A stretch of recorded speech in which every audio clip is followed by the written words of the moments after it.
जो दिल से सुनने वाले होते हैं बाबा को उनके घर जाना ही पड़ता है और कल्याण करना ही पड़ता है। अब ये तो हृदय लगाने वाले के ऊपर है कि जो दिल लगाकर सुना है, मन से स्नेह से भाव से श्रवण किया, उसको शिव कथा कहती है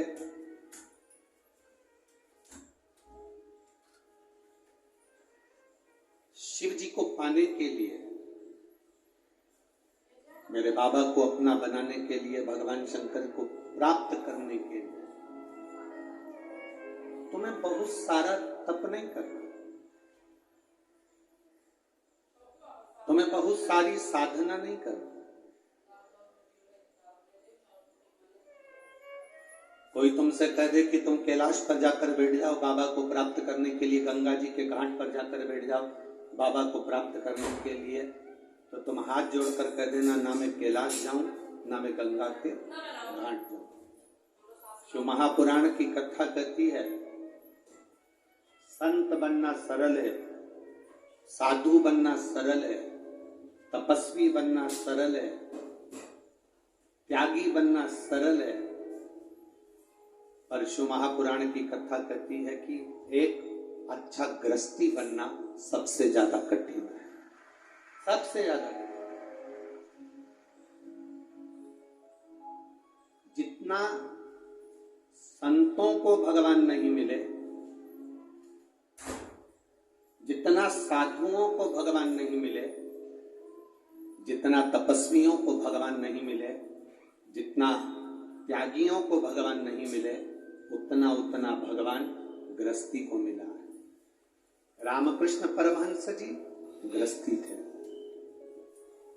संत तुकाराम जी गृहस्थी थे, नामदेव जी गृहस्थी थे, मीराबाई गृहस्थी थी, कर्माबाई, मीराबाई, नामदेव जी, तुकाराम जी, मुक्ताबाई, ये जितने जितने संत हुए, जितने जितने संत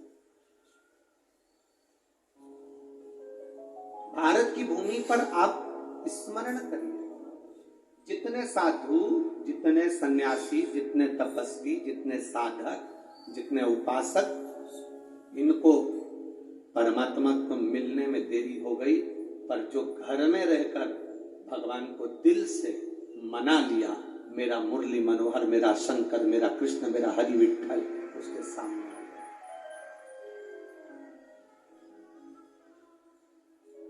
संत तुकाराम जी की धर्म पत्नी कितना क्लेश करती थी, फिर भी शिव जी की, ठाकुर जी की भक्ति तुकाराम जी करते थे। नामदेव जी को कितना कितना कहा गया तो भी नामदेव जी भगवान की भक्ति करते थे। किसी ने तुकाराम जी से कहा तुम्हारी बालकनी सेम है, ड्राइंग रूम भी सेम है, किचन एरिया सेम है। हमने लिए 90 लाख में, आपने लिए 80 लाख में। ये सेम क्यों नहीं? क्योंकि आपके और हमारे होम सर्च ऐप सेम नहीं है। जानिए प्राइस टाइम्स और सही transaction prices on 99acres.com। Tukaram ji ने कहा इसमें दुख करने की बात नहीं, इसमें प्रसन्न होने की बात है कि कम से कम मेरी पत्नी गाली देती है, अपशब्द करती है, ताना देती है, तो मेरा मन पत्नी से हटकर परमात्मा में चला जाता है। इससे बढ़कर सौभाग्य और क्या हो सकता है? इससे बढ़कर सुख और क्या हो सकता है? शिव महापुराण की कथा कहती है जब कोई ताना देता है, जब कोई अपशब्द कहता है, जब कोई गाली देता है, जब कोई आड़े टेढ़े शब्दों से संबोधित करता है, जब कोई हमको अपशब्द कहता है, गाली देता है, ताने देता है, उस समय पर हमारा दिल, हमारा हृदय, हमारा चित्त, हमारा मन उधर से हटकर परमात्मा की ओर चला जाता है, भगवान को प्राप्त करने की ओर चला जाता है। और कभी कभी जिंदगी में ऐसा भी समय आता है कि व्यक्ति अपने चक्कर में, अपने परिवार के सुख के लिए, अपने सुख के लिए, पत्नी, बच्चे, कुटुंब, परिवार के सुख के लिए, माता पिता, भाई बहन के सुख के लिए अपनी जिंदगी को भी नष्ट कर देता।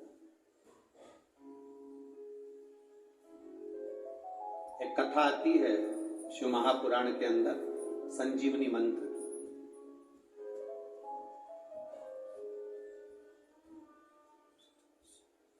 संजीवनी मंत्र क्या? किसी के कान में अगर बोल दिया जाए तो वो मरता हुआ भी मरा हुआ भी जीवित हो सकता है। वो संजीवनी मंत्र महादेव के पास में है। वो किसी देवता के पास में नहीं, केवल एक देवाधिदेव महादेव के पास वो मंत्र है कि महादेव मरे हुए के कान में भी मंत्र बोल दें तो वो जीवित हो जाता है। आज भी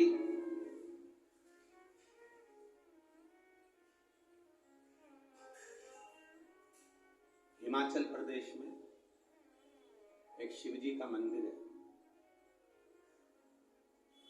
अभी अब उसका स्मरण हमें नाम तो हमें स्मरण में नहीं आ रहा है, और अगर आप लोग नेट पे सर्च करेंगे तो वो आ सकता है। उसका वर्णन स्कंद पुराण में भी है, लिंग महापुराण में भी उसका वर्णन आता है।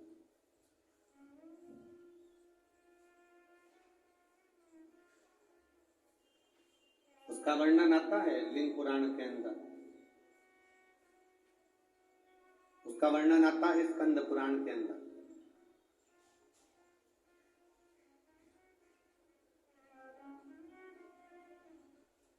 लिंग पुराण में, स्कंद पुराण में इसका विशेष वर्णन है। शायद दुनिया का पहला ऐसा मंदिर होगा जिस मंदिर के सामने से, भगवान शिव के सामने से मुर्दे को भी अगर लेकर जाते हैं तो उसके शरीर में कंपन होने लगता है। उसको अगर आप कभी नेट पे सर्च करेंगे, यदि आप स्कंद पुराण में पढ़ेंगे या लिंग पुराण में पढ़ेंगे तो उसका वर्णन पूरा मिलेगा। उसका पूरा वर्णन आपको प्राप्त होगा, संपूर्ण वर्णन मिल सकता है। संजीवनी मंत्र एक ऐसा मंत्र है, संजीवनी मंत्र एक ऐसा मंत्र है जिस मंत्र को 33 कोटि देवताओं के पास में भी वो मंत्र नहीं है। किसी के पास वो मंत्र नहीं। वो मंत्र अगर है तो केवल मेरे देव अधिदेव महादेव, उसके सिवाय किसी के पास वो मंत्र। इसीलिए हमारे यहाँ बार बार कहा जाता है, अकाल मृत्यु वो मरे जो काम करे चंडाल का, और काल उसका क्या बिगाड़े जो भक्त हो महा। जो शिव की आराधना करने वाला होता है, जो शंकर की भक्ति में डूबने वाला होता है, जो शिव तत्व को प्राप्त करने वाला होता है, जो शंकर के गुणगान में डूबा हुआ होता है, उसके सम्मुख में काल नहीं आ पाता। शंभु शरणे मांगू घड़ी रे घड़ी, दुख काटू दया करी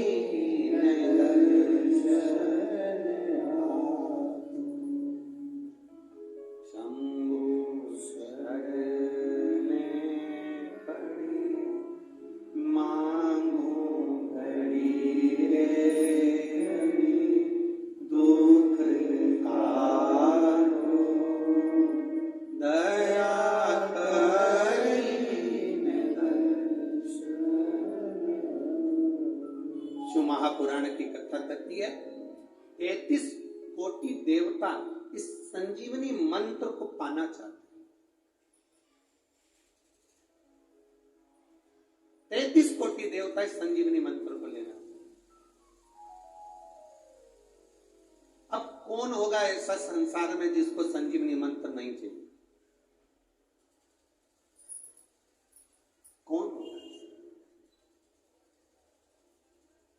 देखिए, शिव महापुराण का पंचाक्षर मंत्र नमः शिवाय षडाक्षर मंत्र ओम नमः शिवाय शिव महापुराण का श्री शिवाय नमस्तुभ्यम शिव महापुराण का महामृत्युंजय मंत्र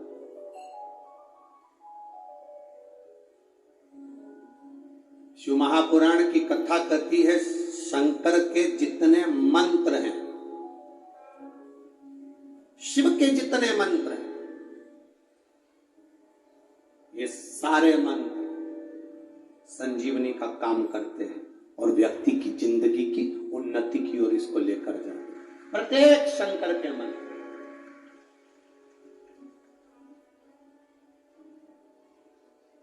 शिव का एक भी मंत्र कमजोर नहीं है, शंकर का एक भी मंत्र खाली नहीं जाता। आप अगर श्री शिवाय नमस्तुभ्यम का जाप कर रहे हो, प्रतिदिन आपके मुख से 11 बार 21 बार श्री शिवाय नमस्तुभ्यम मंत्र निकल रहा है, भले काम करते करते निकले। शास्त्र कहता है 1 वर्ष 11 दिन जिसके मुख से 11 बार प्रतिदिन श्री शिवाय नमस्तुभ्यम मंत्र का जाप निकलता है, वो मंत्र सिद्ध हो जाता है और उस मंत्र से वो अपने जीवन को सुखी कर सकते हैं। 1 वर्ष 11 दिन इस मंत्र के उच्चारण से, और कितनी बार बोलना है जम के बोलो जरा, मंत्र कोई भी हो उसका उच्चारण उसका स्मरण करते करते वो सिद्ध हो जाता है। मंत्र सिद्ध करने के लिए आपको कहीं पहाड़ पर जाने की जरूरत नहीं है। मंत्र को सिद्ध करने के लिए आपको किसी नदी के तट पर जाने की जरूरत नहीं। मंत्र को सिद्ध करने के लिए केवल निर्मल मन सो मोहि पावा, मोहि छल छिद्र कपट ना।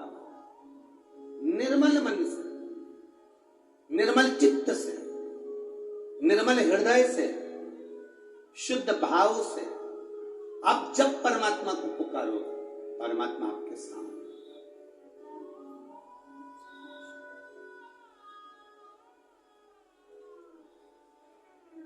श्री शिवाय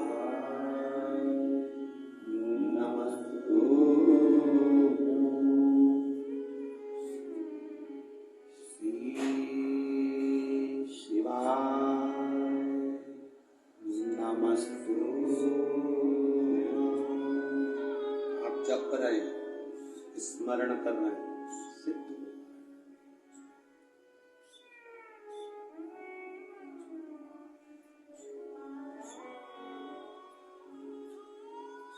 एक कथा के पंडाल में 5 लाख लोग आते हैं कथा सुनने। कितने लोग? 5 लाख। एक पंडाल की कैपेसिटी देखी जाती है, दूसरे पंडाल की कैपेसिटी देखी जाती है, तीसरे पंडाल की देखी जाती है। टेंट ऑन लगे हैं चारों तरफ, उनकी देखी जाती है। उसके बाद जो दुकानों पर बैठे हैं, रोड पर बैठे हैं, ये धूप में बैठे हैं, गाड़ियों पर बैठे हैं, इन सब की, बिल्डिंगों पर बैठे हुए हैं, इन सब की कैपेसिटी अगर इनको गिना जाए तो 5-6 लाख लोग प्रतिदिन शिव महापुराण की कथा सुनने आते हैं। प्रतिदिन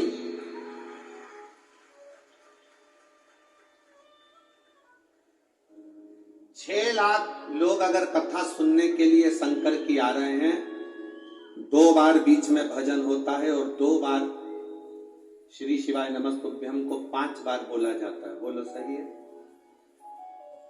अब 1 बार भजन होने के बाद जब हम स्तुति करते हैं, 5 बार श्री शिवाय नमस्तुभ्यम बोलते हैं, 6 लाख लोग एक साथ 5 बार अगर मंत्र बोलेंगे तो कितना हो गया? 30 लाख। 2 बार बोल लिया 60 लाख। फिर बीच में कहीं श्री शिवाय नमस्तुभ्यम 1-2 बार मुख से निकल गया, ऐसा 1 से 1.25 करोड़ बार एक कथा में श्री शिवाय नमस्तुभ्यम निकलता है।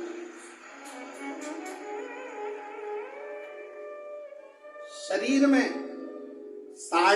3 करोड़ रोम है हमारे, ये पूरे शरीर में 3.5 करोड़ रोम छिद्र हैं। और हमारा शास्त्र कहता है 3.5 करोड़ रोम छिद्र।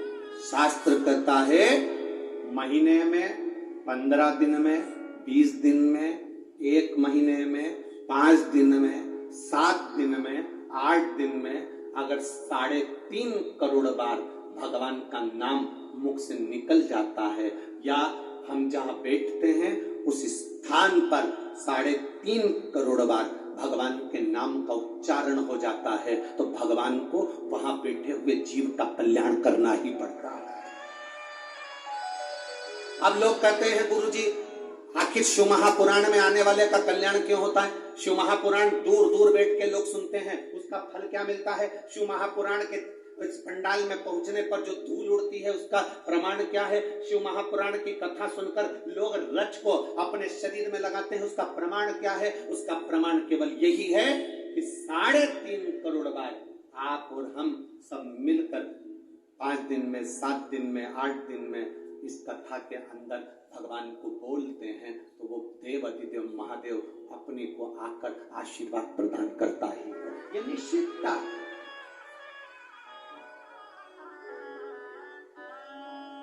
क्या मिलता है शिव पुराण में जाने से, ये आपको मालूम पड़ेगा आज जब कथा सुन। और इसमें कई लोग ऐसे बैठे होंगे जिनको 5 दिन में भी मालूम पड़ा होगा कि क्या दिया महादेव ने, क्या प्रदान करा महादेव ने।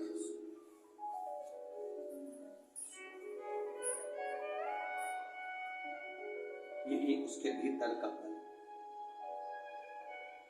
संजीवनी मंत्र किसको नहीं चाहिए?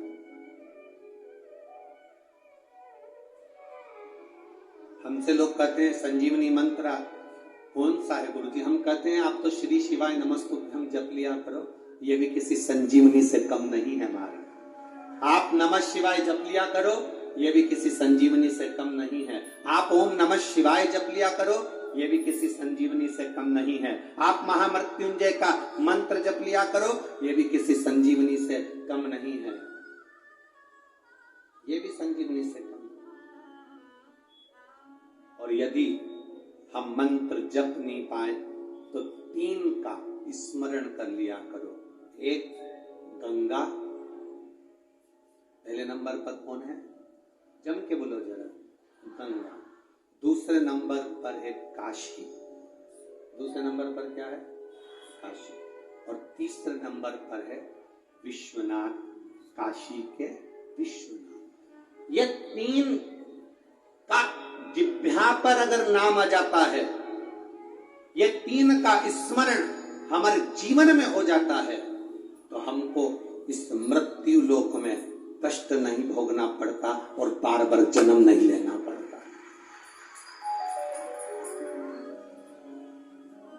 हमें बारंबार जन्म नहीं लेना है। संसार सागर में बार बार आने से मतलब क्या है? पर मत बुरे कर्म कर बंदे, वरना पछताएगा। भगवान की आंखों से तू बच नहीं पाएगा, तू बच नहीं पाएगा।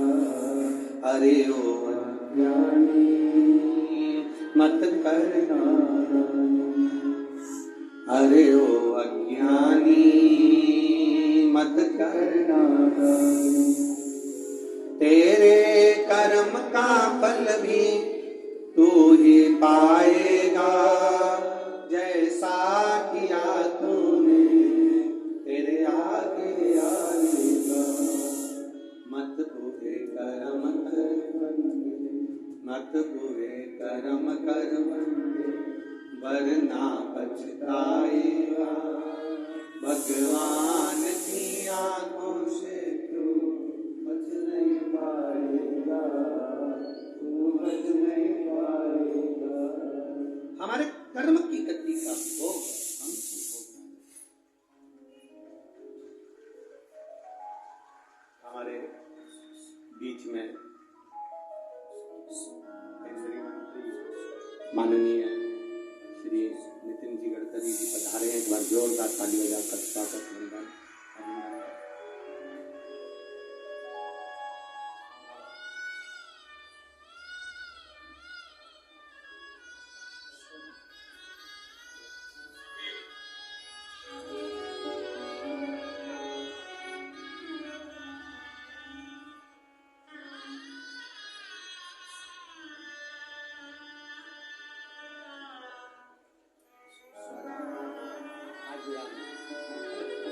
विदेशी राधे, एक बार जोरदार ताली बजाकर स्वागत करें। हमारे बीच में केंद्रीय मंत्री आदरणीय नितिन गडकरी जी पधारे हैं।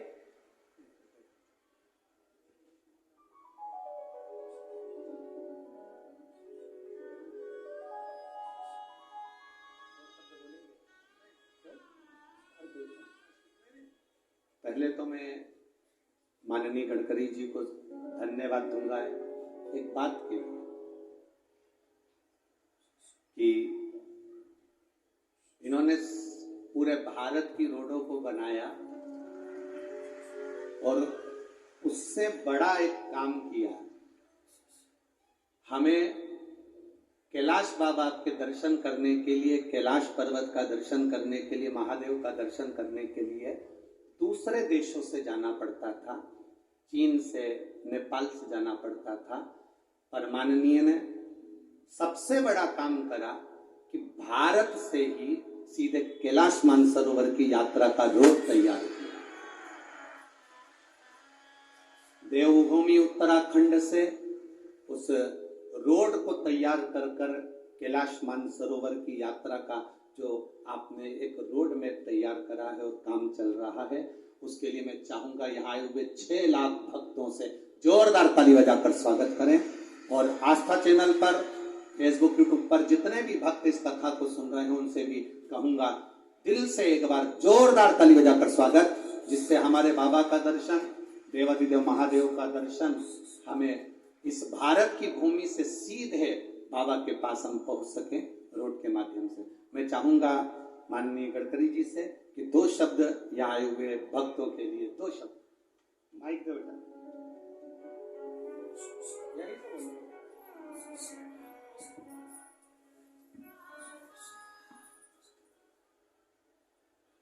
श्रद्धेय गुरु जी को हाथ जोड़कर मैं अभिवादन करता हूं। आज का इस विशाल कार्यक्रम, इसकी कल्पना आयोजक आमदार मोहन मते जी ने मुझे दी थी। तभी मुझे पता चला कि कितनी बड़ी संख्या में लोग गुरु जी का आशीर्वाद लेने के लिए आए हैं। मैं उनके चरणों में नतमस्तक होता हूं और आप सबको ये जो सत्संग मार्गदर्शन मिल रहा है, उससे आप सबका जीवन समृद्ध हो, संपन्न हो और सुखमय हो, यही भोले बाबा के चरणों में मैं प्रार्थना करता हूं।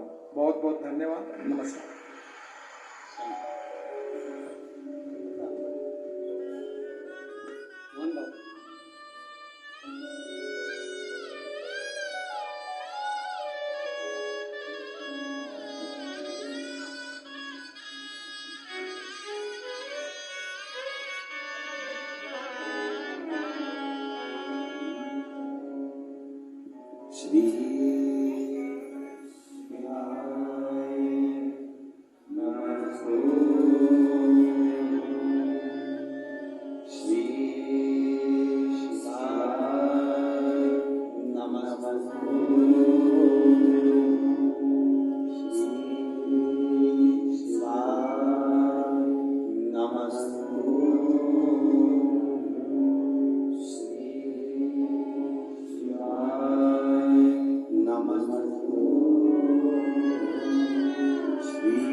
मंत्र की प्रबलता हम जानते हैं। 3.5 करोड़ रोम छिद्र इस मनुष्य की देह पर, 21,600 श्वास प्रतिदिन हमारे शरीर से निकलती। कितनी श्वासें निकल रही हैं? जम के बोलो। 21,600 श्वास प्रतिदिन निकल रही है, प्रतिदिन। और 21,600 श्वास प्रतिदिन निकल रही है, 3.5 करोड़ रोम छिद्र या मानव की देह पर हैं। आपने एक प्रसंग श्रवण किया होगा भगवान कृष्ण का कि मेरे लाडले भगवान कृष्ण द्रौपदी के लिए दौड़ दौड़ कर चले जाते थे। द्रौपदी पुकारती और भगवान कृष्ण दौड़ कर पहुंच जाते। इस बात से सत्यभामा जी को अच्छा नहीं लगा। सत्यभामा जी ने रुक्मणी जी से कहा, जी मुझे एक बात समझ में नहीं आती कि भगवान कृष्ण हमारे स्वामी, ये द्रौपदी बुलाती है और हमारे स्वामी भाग कर चले जाते।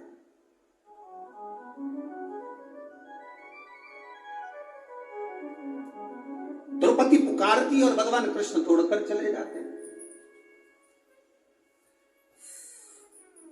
हमको यह बात समझ में नहीं आई। रुक्मणी जी ने कहा, मैं भी नहीं जानती कि भगवान कृष्ण द्रौपदी के कहने पर आखिर दौड़ दौड़ कर जाते थे, पर कोई बात तो जरूर है, जो हमारा कान्हा, हमारा कन्हैया कृष्ण दौड़ कर जाते। भगवान कृष्ण ने सत्यभामा जी के मन के संशय को जान लिया। गुरु परमात्मा एक ऐसा होता है, माता पिता एक ऐसे होते हैं जो मन के संशय को जानते हैं। छोटा सा बच्चा 2-3 महीने का अगर रो रहा है, मां भले पढ़ी लिखी नहीं है, मां बहुत सारा अध्ययन नहीं करी है, पर छोटा सा बच्चा क्यों रो रहा है? छोटे से बच्चे को तकलीफ क्या है? छोटे से बच्चे को कष्ट क्या है? छोटे से बच्चे को तकलीफ क्या हो रही है? मां भले पढ़ी लिखी ना हो, पर मां अपने बच्चे को रोता हुआ जानकर समझ जाती है कि इसके पेट में दर्द है, कि इसके हाथ में दर्द है, कि इसको क्या तकलीफ है।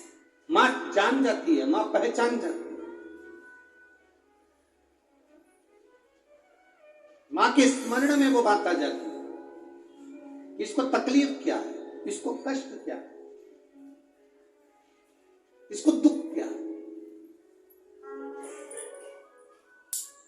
माता पिता गुरु ये जानते हैं कि इनको तकलीफ क्या है। मेरे भगवान कृष्ण जान गए कि आखिर सत्यभामा के मन में संशय क्या है। सत्यभामा के संशय को मिटाने के लिए भगवान कृष्ण रुक्मणी और सत्यभामा दोनों को द्रौपदी के यहाँ ले गए। द्रौपदी केश कंगा कर रही थी तो सत्यभामा जी से कहा, सत्यभामा जाकर अपनी ननंद को थोड़ा सा तेल लगा दो सिर में और कंगा कर दो। सत्यभामा जी ने विचार करा, ऐसा कंगा करूंगी और ऐसा तेल लगाऊंगी कि खोपड़िया में एक बाल ना रहेंगे। अब भाभी और ननंद की तो पहले से ही ये जोड़ियां चली आई हैं।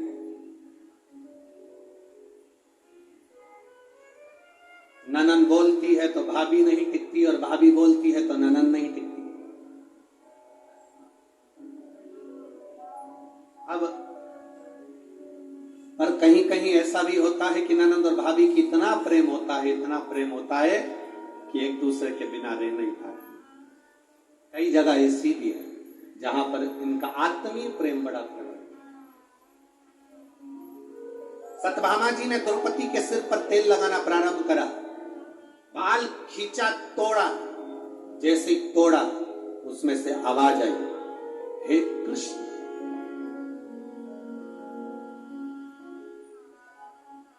फिर बाल खींचा, फिर उसमें से आवाज आई, हे कृष्ण। सत्यभामा जी ने रुक्मणी जी से पूछा कि बार बार द्रौपदी के सिर के बाल टूटने पर कृष्ण का नाम क्यों आ रहा है? रुक्मणी जी बोली, मुझे नहीं मालूम। इतने में भगवान कृष्ण आ गए और कन्हैया ने आकर कहा, री सत्यभामा, तुम कहती हो कि मैं दौड़ दौड़ के द्रौपदी के घर क्यों आता हूं? पूरी दुनिया में केवल एक द्रौपदी ऐसी है जो 3.5 करोड़ बार एक दिन में मुझे पुकार लेती है, इसलिए उसकी एक एक रोम में से मेरा नाम निकलता है। मेरे एक एक रोम में से मेरे नाम का उच्चारण होता है। 3.5 करोड़ बार द्रौपदी मुझे बुलाती है एक दिन। इसलिए भगवान कृष्ण कहते हैं, सुनो सत्यभामा, सुनो रुक्मणी, जो एक दिन में, एक हफ्ते में, एक महीने में 3.5 करोड़ बार मेरे नाम को पुकारता है या किसी भी देव के नाम को पुकारता है, उस देवता को उसे वर देने के लिए जाना ही पड़ता है। निश्चित है, निश्चित। आपके नजदीक में अगर शिव महापुराण की कथा हो रही है, आप जा रहे हो, जप रहे हो, उसका फल है।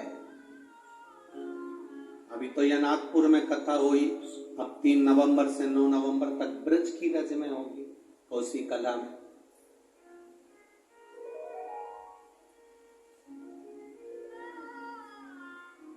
अब तीर्थ में बैठकर, ब्रज की रज में बैठकर 3.5 करोड़ बार भगवान के नाम को पुकारना, तो फिर केवल अकेले शंकर का दर्शन नहीं, ब्रज की रज में फिर मेरे ठाकुर का भी तो दर्शन हमको प्राप्त होगा।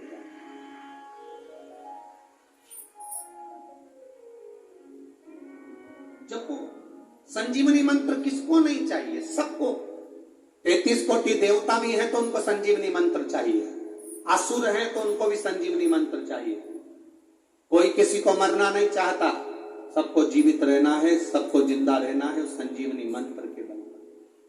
और वो संजीवनी मंत्र किसी के पास है ही नहीं। 33 कोटि देवताओं के पास नहीं है, असुरों के पास नहीं है, राक्षसों के पास नहीं है। वो संजीवनी मंत्र केवल एक के पास में है, और वो देव अधिदेव महादेव, केवल उन्हीं के पास, बाकी के किसी के पास नहीं।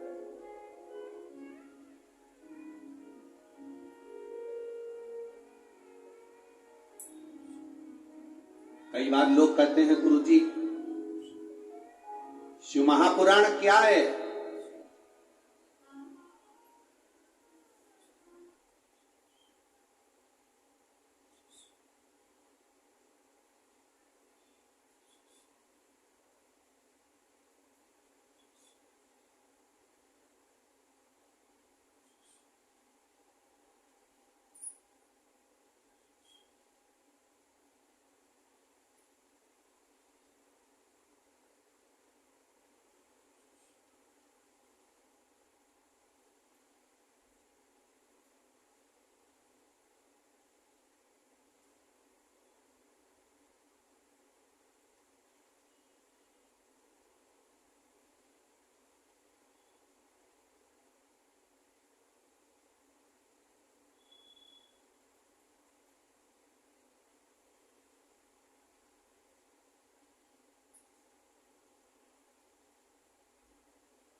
पीछे पड़ा उस संजीवनी मंत्र को पाने के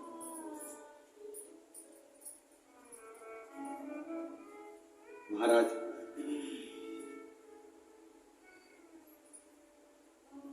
अब मंत्र मिलेगा किसको? इंद्र भी तप कर रहे हैं, इंद्र भी साधना कर रहे हैं, और देखते हो कि गुरु शुक्राचार्य बाबा भी साधना कर रहे हैं। दोनों तप करने में लगे। एक राजा तप करने बैठता है तो उसको पूरा ठाठ चाहिए होता है। कल कथा में कहा था, पशुपति नाथ का व्रत भी करना तो अपने पूजन की थाली खुद लगाना। कितनी सुंदर बात कही है शिव महापुराण के अंदर, जरा ध्यान दीजिएगा। लड़की कुंवारी है तब तक अपने पिता की धन, पिता की दौलत से पशुपतिनाथ का व्रत उस पिता के पैसे से मंगाई हुई वस्तु से कर सकती है। बेटी की शादी हो जाए, विवाह हो गया, अगर वो खुद कमा रही है तो अपने पैसे से करे, और नहीं अगर शादी हो गई तो जो उसका पति कमाता है या उसके ससुराल वाले जो धन दें उससे पशुपति व्रत करे। मायके के धन से शादी होने के बाद पशुपतिनाथ का व्रत की मूलता नहीं। कई लड़कियां, कई बेटियां कहती हैं मेरे ससुराल वाले मानते नहीं है, इसलिए मम्मी मैं आपके यहाँ के पशुपति व्रत कर लूं, मम्मी मैं आपके यहाँ कर लूं। विवाह होने के बाद गोत्र बदल गया, तू दान में चली गई, तेरा कन्या दान हो गई। दान होने के बाद इस घर का केवल जो हाथ से दिया जाए वो तेरा है। दान होने के राजा अम्बरीश के चरित्र का स्मरण करिएगा। एक राजा गाय का दान दे देता है, गाय घूमते घूमते खूंटे से छूटकर ब्राह्मण के यहां से वापिस राजा के नगर में आ जाती है। नगर में से राजा की गौशाला में चली जाती है। गौशाला में दूध निकालने वाले ने दूध निकाला, वो दूध निकला हुआ राजा के कक्ष में खीर बन जाती है।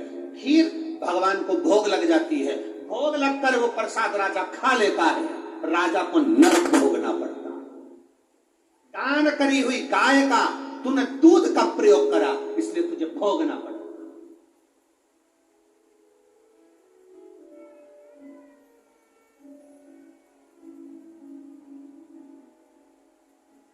भंडारा भंडारा भंडारा हमारी तरफ से 2 पीपा तेल दान में दिए।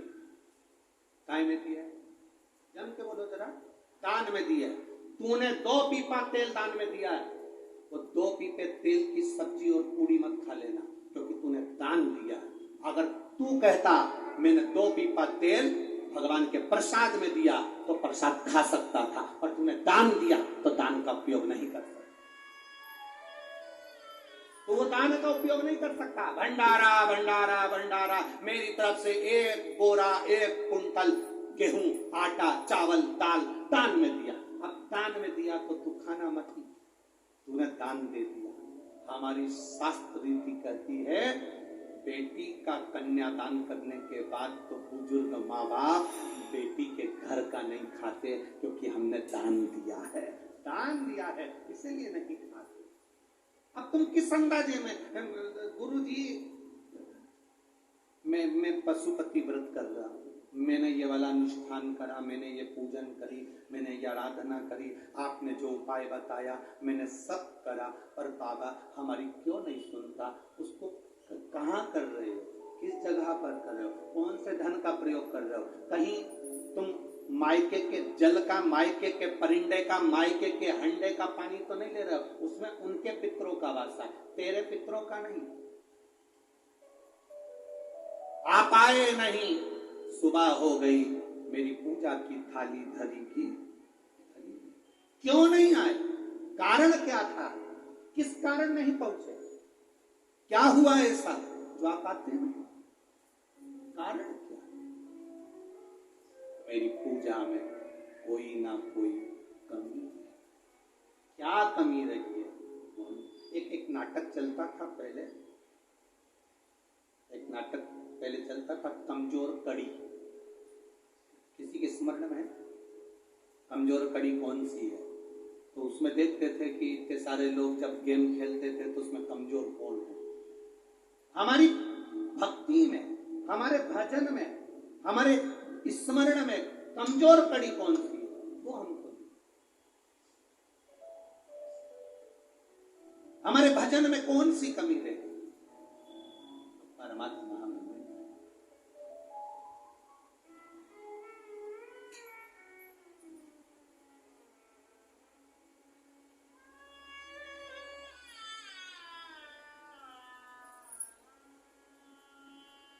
कहो तो मेरे भोले,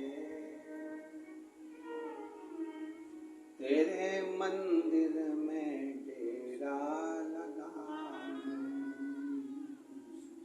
आप कहो महादेव कहते हैं क्यों डेरा, किस लिए? एक राजा भी तप साधना कर रहा है इंद्र संजीवनी मंत्र को पाने के लिए। एक असुरों के गुरु शुक्राचार्य जी भी तप साधना कर रहे हैं संजीवनी मंत्र पाने के लिए। राजा सोचता है ये राक्षसों के गुरु हैं, इनको क्या संजीवनी मंत्र मिले।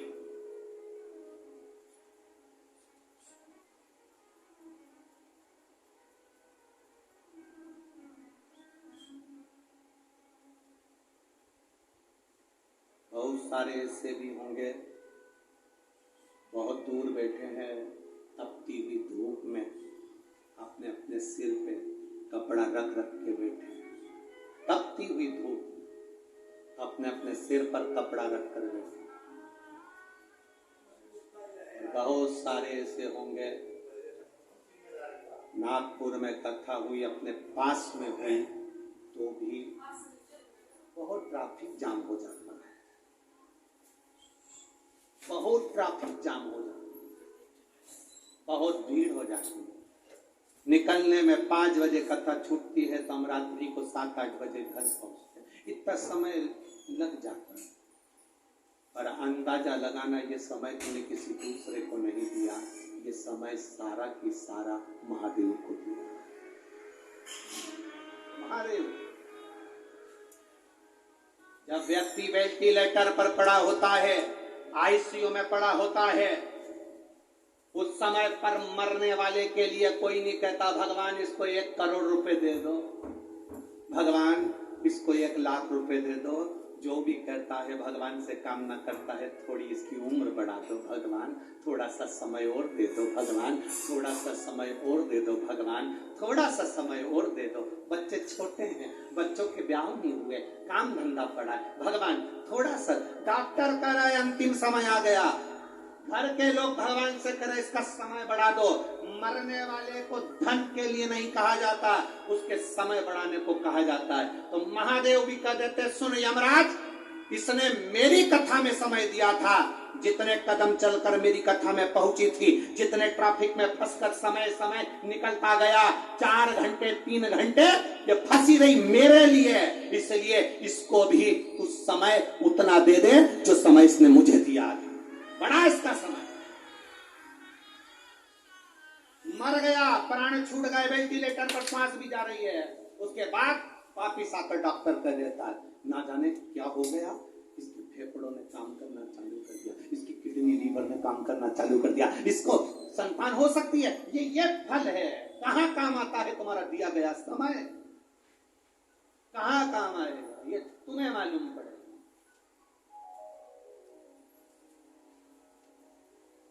व्यासपीठ ने देखा है, नागपुर वालों ने देखा कि नहीं देखा हमको नहीं मालूम, पर इस व्यासपीठ ने देखा है।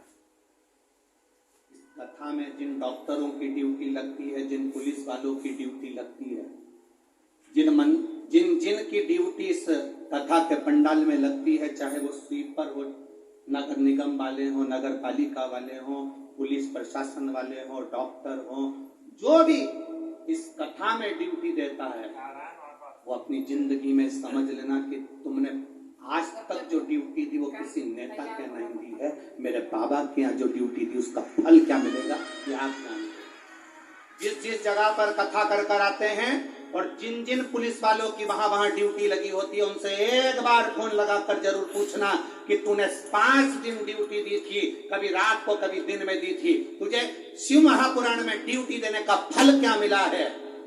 छत्तीसगढ़ में, पुणे में, मालेगांव में, औरंगाबाद में वहां की पुलिस अलग से ऑफिसरों से कहकर कथा के पंडाल में ड्यूटी लगवाती है कि हमारी ड्यूटी लगा देना जहां शिव पुराण की कथा हो। कुछ तो मिला है, क्या प्राप्त होता है ऐसा, क्या मिल जाता है ऐसा, क्या देते हैं बाबा ऐसा, वो जान।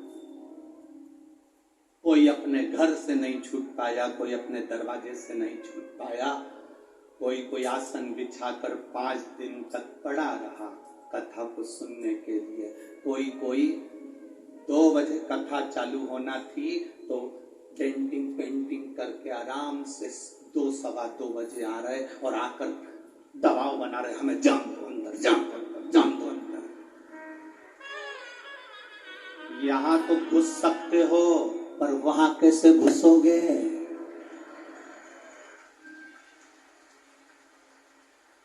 यहां तो घुस सकते हो, वहां कैसे घुसोगे? यहां तो कह सकते हो तुम हमें पहचानते नहीं हो, तुम हमें नहीं जानते, हम उनके रिश्तेदार हैं, हम उनके ये हैं, हम उनके वो हैं। वहां पर जाएगा तो कोई संबंध काम नहीं आएगा, केवल मुख से जपा हुआ श्री शिवाय नमस्तुभ्यम काम आएगा, कोई काम नहीं आता। तुम हमें जानते नहीं हो, लगाऊं फोन? ये फोन लगाते हैं तो इनके पहचान वाले आ जाते हैं। तुम एक बार मुख से नमः शिवाय बोलते हो तो वो डमरू उधर आ जाता है। अंतर इतना ही है, इसका सार वो शिव है, वो दूर नहीं, हमारे करीब में है, वो हमारी श्वासों में रमण करता है। शिव को क्या कहा गया? श्वास शिव है, श्वास चल रही है, समझ लेना तुम्हारा शरीर है, शिव है। शिव शरीर के अंदर है, श्वास के रूप में है। श्वास निकल गई, शरीर में से श्वास गई, शरीर नहीं बचता, शव बन जाता है। शिव निकला तो शरीर नहीं रहा, शव बन गए, वो शव, वो शरीर नहीं है, वो शव। शरीर की मूलता खत्म हो गई। फिर राजा इंद्र ने सोचा, शुक्राचार्य असुरों के गुरु हैं, राक्षसों के गुरु हैं, इनको संजीवनी मंत्र मिलेगा, इनको नहीं मिल सकता, मुझे मिलेगा संजीवनी मंत्र। और इंद्र लग गए तप साधना, इंद्र लग गए तप साधना। यहां पर 2 तरह के लोग बैठे हैं। एक भगवान को रोज भोग लगाते हैं तो कुछ ना कुछ पकवान, लड्डू, पेड़ा, फल, फ्रूट, मिठाई जो उनके घर में होती है वो लगाते हैं। यहाँ ऐसे भी लोग बैठे हैं, रसोई घर में जाते हैं, थोड़ी सी खड़ी शक्कर निकाल कर, थोड़ी सी शक्कर निकाल कर लिया, भगवान के सामने रख देते हैं। नहीं है उसके घर में 56 भोग, नहीं है उसके घर में लड्डू पेड़ा, नहीं है उसके पास में कुछ। अंदर गई रसोई घर में, चाय की पत्ती के डब्बे में शक्कर का डब्बा रखा था, चीनी का डब्बा, उसमें से थोड़ी सी निकाल के भगवान को भोग लगा दिया। बाबा, संघर्ष की जिंदगी चल रही है, इतनी कमाई नहीं बाबा कि मैं तेरी आराधना अच्छे से कर सकूं। पर बाबा, शिव महापुराण में सुना है, बाबा तुझे कुछ भी ठीक नहीं लगता। सारे 33 कोटि देवी देवता को 56 भोग लगते हैं, पर मेरे महादेव को आज तक 56 भोग नहीं लगते। क्यों? महादेव खुद कहते हैं, मैं मंदिर के अंदर बैठकर 56 भोग खाऊं और संसार में रहने वाला व्यक्ति भूखा सोए, ये मुझे अच्छा नहीं लगता। 33 कोटि देवता में केवल एक देवाधिदेव महादेव जिनको 56 भोग नहीं लगते। गणेश जी को 56 भोग लगेंगे, देवी जी को 56 भोग लगेंगे, महालक्ष्मी को 56 भोग लगेंगे, नारायण को 56 भोग लगेंगे, कृष्ण को, राम को, सबको 56 भोग लगेंगे, पर मेरे महादेव को 56 भोग नहीं लगते, मेरे बाबा को 56 भोग नहीं लगते। बाबा कहते हैं, मैं पृथ्वी का देवता हूं, घर का बुजुर्ग, घर का बड़ा।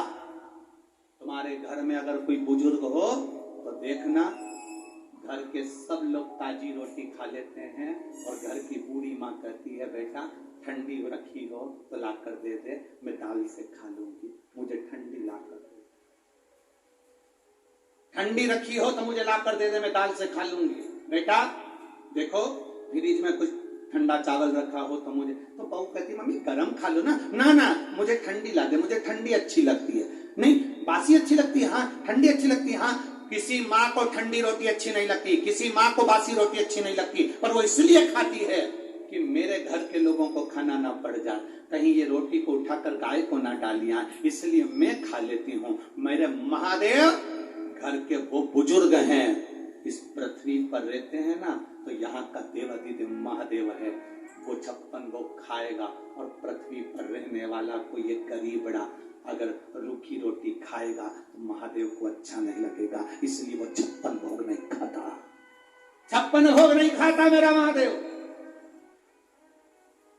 खिलाने की सामर्थ्यता रखता है 56 भोग, खिलाने का बल रखता है 56 भोग। मेरा महादेव कुछ नहीं, एक बेलपत्र, एक धतूरा, बहुत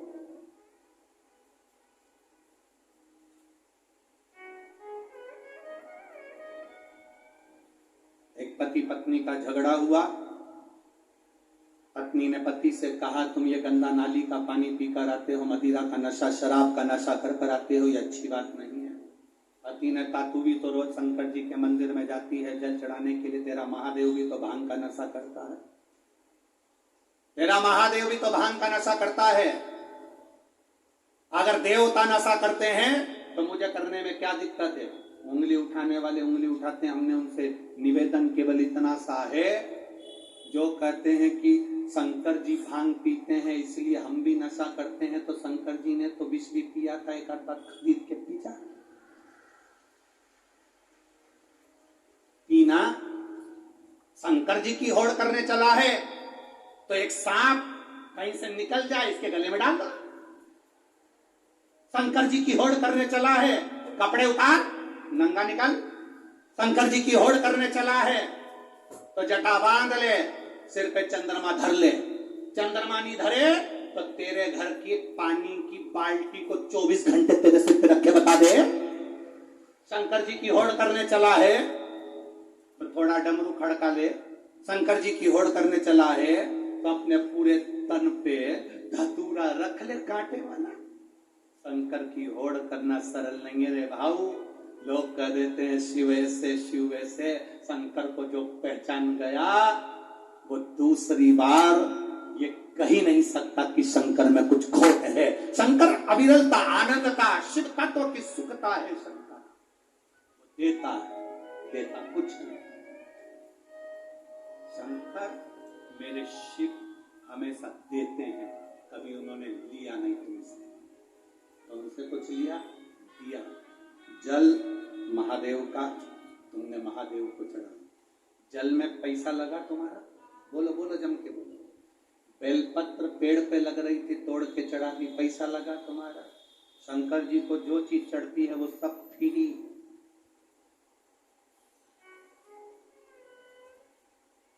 देवताओं के लिए सोने चांदी के जेवर बनवाना पड़ते हैं, महादेव को जेवर की जरूरत नहीं। जिस पुष्प को सारे देवताओं पर चढ़ते हैं, महादेव कहते हैं जो फूल किसी काम का नहीं हो वो मेरे पास लिया। जिसमें जहर होता है, आंख का पुष्प, आंकड़े का पुष्प, कनेर का पुष्प, जिसको पक्षी नहीं खाए, रोड में डिवाइडर पे लगे रहते हैं, रोड के बीच में इसलिए लगाते हैं क्योंकि ना तो इसको कोई पशु खाता, ना कोई पक्षी खाता, ना इसको कुत्ता खाता, ना कोई जानवर खाता। महादेव कहते हैं जो किसी काम के नहीं वो मेरे पास लिया। धतूरा किसी देवता पर नहीं चढ़ता, मेरे पास लिया। बेलपत्र मेरे पास लिया, जल मेरे पास लिया। जो कहीं नहीं चलता वो महादेव के पास में लाया जाता है। इसलिए लोगों की आज भी आदत पड़ी हुई है, कई लोगों की, जो रुपया कहीं नहीं चले, जो रुपया बाजार में नहीं चले, वो आरती की थाली में चढ़े।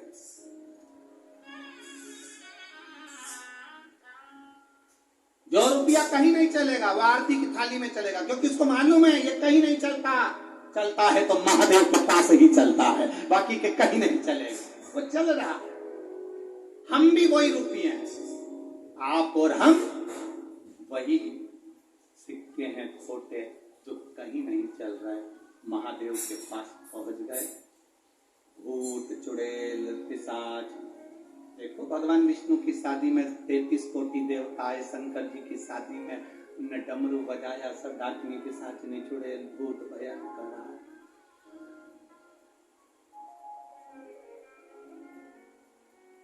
नागपुर में वृद्धाश्रम हो, जन के तो बोलो, अनाथालय है,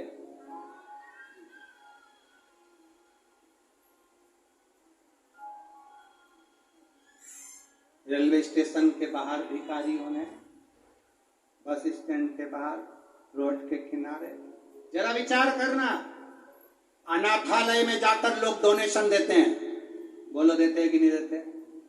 वृद्धाश्रम में जाकर लोग डोनेशन देते हैं, भिखारी को जाकर लोग डोनेशन देते हैं, पर किसी के लड़के की शादी में कभी इनविटेशन दिया? बोलो तो जमते नहीं। मेरे शंकर भगवान ने जिसको लोग कभी नहीं बुलाते थे, मेरे महादेव ने उनको अपनी शादी का इनविटेशन दिया है। मेरे शंकर भगवान ने भूत चुड़ैल डाकनी पिशाचनी जो कंगाल थे, भयंकर बुरे, जिनको कोई नहीं पूछता, उसको मेरे महादेव ने अपने पास बुलाया, इनविटेशन देकर मेरी शादी में आना। देवता कहने लगे वीआईपी शादी है, किसको बुला लिया? शंकर जी कहते हैं जो वीआईपी है वो निकलो बाहर, निकलो यहां से बाहर। यहाँ वीआईपी नहीं चलता। शंकर जी की कथा में कभी वीआईपी बनकर मत जाना। वीआईपी का मतलब थोड़ा बहुत लोगे चले जाओगे, परंतु जो शिव जी की शादी में वीआईपी बनकर नहीं आता, वो अलमस्त रहकर 5 दिन 7 दिन कथा सुनकर जब वो जाता है, महादेव उसको वीआईपी बनाते हैं, तुम नहीं बना सकते। शिव की कथा में, भगवान देवादिदेव महादेव की कथा में कहीं वीआईपी नहीं, जहां मर्जी पड़े वहां बैठो, अलमस्तता से कथा का रसतत्व ग्रहण करो, अपनी जिंदगी में उतारो, अपने जीवन में। ज्यादा वीआईपी बनकर कभी शिव महापुराण की कथा, भागवत जी में चले जाना मना नहीं है, राम कथा में चले जाना मना नहीं, पर शिव पुराण में कभी वीआईपी बनकर मत जाना। बनकर जाना कि हम तो शंकर के चरणों के दास हैं। बाबा की अगर एक दृष्टि हो जाएगी। एक चोर शिव जी के मंदिर में चोरी करने गया, बाबा के मंदिर में चोरी कर रहा है, अपने कपड़े में आग लगाकर चोरी का सामान देख रहा था। वो चोर कौन सा वीआईपी होता है, पर बाबा ने, मेरे बाबा ने उसको कुबेर बना दिया। आज भी जिस कुबेर की तुम पूजन करते हो वो चोट्टा है। आज भी दिवाली पर जिस कुबेर की तुम पूजन करते हो चोर है, जिसको मेरे महादेव ने कुबेर बनाया है। मेरे महादेव ने कुबेर के सिंहासन पर बिठा दिया। जब भगवान नारायण तिरुपति में बैठकर, तिरुमाला में बैठकर भगवान नारायण को चिंता व्यापी, मेरे ऊपर कर्जा हो गया, ऐसा भाव हो गया, तब लक्ष्मी जी भी उनको छोड़कर नीचे आ गई। तब मेरे महादेव ने कहा, नारायण चिंता मत करना, मैं कपिलेश्वर बनकर तुम्हारे पास में आता हूँ, तुम चिंता मत करना। अगर मैं नीचे बैठ गया, कपिलेश्वर बनकर नीचे बैठ जाता हूँ, मैं जब तक नीचे बैठा हूँ तुम्हारे ऊपर कर्जा नहीं होने दूंगा। इतना दान चढ़वाऊंगा, इतना दान चढ़वाऊंगा कि सारी दुनिया का पैसा एक तरफ कर दो, तिरुमाला का पैसा एक तरफ कर दो, इतना वैभव दे दूंगा। कपिलेश्वर बनकर बैठ गया मेरा महादेव नीचे। आप लोग तिरुपति गए होंगे तो दर्शन करना, ऊपर तिरुमाला में वेंकटेश भगवान है तो नीचे कपिलेश्वर महादेव है, वो बैठे हैं। तो चिंता मत करना बाबा, मैं बैठा हूं। मेरे शिव देते क्या है तुमको? बल। शंकर देते क्या है तुम्हें? विश्वास कि तू हारना मती। एक चाय की दुकान भी लगाए, ठेला भी चलाए, रिक्शा भी चलाए तो हारना मती, पान की दुकान भी लगाए तो हारना मती। मैं हूं, जल चढ़ाते रहना। एक जब तक तू जल चढ़ाता रहेगा तेरे भाग्य में दुख लिखा है। जल चढ़ाते चढ़ाते एक दिन जैसे मेरे शिवलिंग पे से चंदन अपने आप धुल जाता है, जल चढ़ाते चढ़ाते तेरे पाप को भी मैं धो दूंगा, हाथ पकड़कर खींचकर पार लगा दूंगा। तो पीछे क्यों हटता है? बोल बम का नारा है। किसको चाहिए संजीवनी मंत्र? किसको नहीं चाहिए? सब। राजा इंद्र संजीवनी मंत्र को पाने के लिए तब साधना में लग गए। जगत गुरु, देवगुरु, यहाँ असुरों के गुरु, वो भी लगे मंत्र को पाने के लिए। इंद्र लगे थे तो इंद्र थोड़ी देर तप करते करते इंद्र को लगता मैंने तो बहुत तप कर लिया, पर मंत्र तो मिल ही। मंत्र नहीं मिल रहा, कभी कभी हमारी गलती हो जाती है।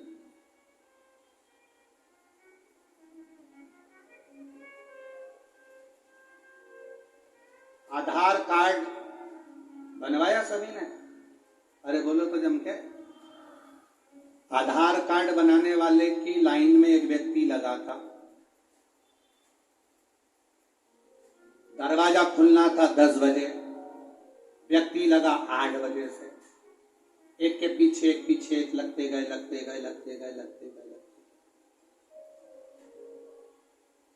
10:30 बज गई, दरवाजा नहीं खुला। 11 बज गई, दरवाजा नहीं खुला। 12 बज गई, दरवाजा नहीं खुला। पीछे एक व्यक्ति खड़ा था, वो आगे आता था, लोग उसका हाथ पकड़कर लाइन में खड़ा कर देते थे। कहाँ जा रहे हो? लाइन में खड़े हो। कहाँ जा रहे हो? लाइन में खड़े हो। बार बार वो आगे आता, उसको पीछे खड़ा कर देते। आखिरी में उसने चिढ़ के कह दिया, भले 5 बजे तक खड़े रहो, नहीं खोलूंगा दरवाजा, नहीं खोलूंगा दरवाजा। लाइन में खड़े हुए लोगों को ये नहीं मालूम था कि तुम जिसका हाथ पकड़ के पीछे खड़ा कर रहे हो वही तो आधार कार्ड बनाएगा, वही तो बनाएगा।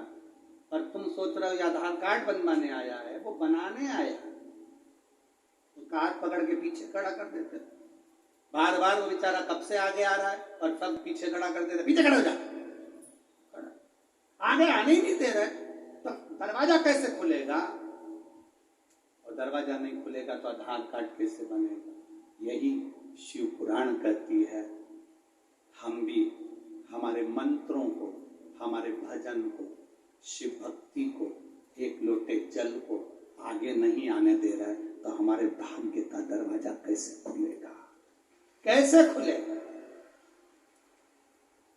दरवाजा खुलता ही तब है जब हम एक लोटा जल शिव जी को समर्पित करते हैं। भगवान देवाधिदेव महादेव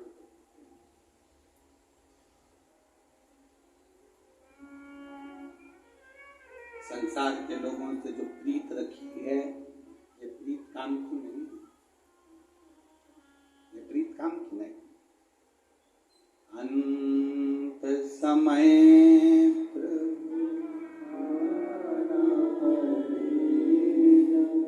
वचन दिया,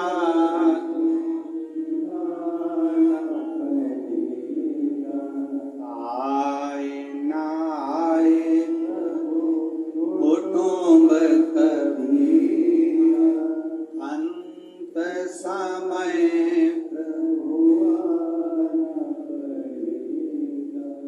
ये प्रीत होना चाहिए, ये स्नेह है, ये प्रीत होना चाहिए। किसी की कलेक्टर से पहचान होती है तो वो कितना कड़ता है। अरे बोलो तो सब जम के। तुम जानते हो कलेक्टर हमारे पीआई है, हमारे समधी हैं। किसी की मिनिस्टर से पहचान होती है तो कितना कड़ता है। किसी की एसपी से पहचान होती है, राइट? लगाऊं फोन? वो एसपी साहब मेरे रिश्तेदार पहचान वाले। किसी की एसपी से पहचान होती है तो वो कितना कड़ता है। जरा से संसार के लोगों से तुम्हारी पहचान हुई तो तुम इतना कड़ रहे हो, तो हमारी भी तो पहचान उससे है।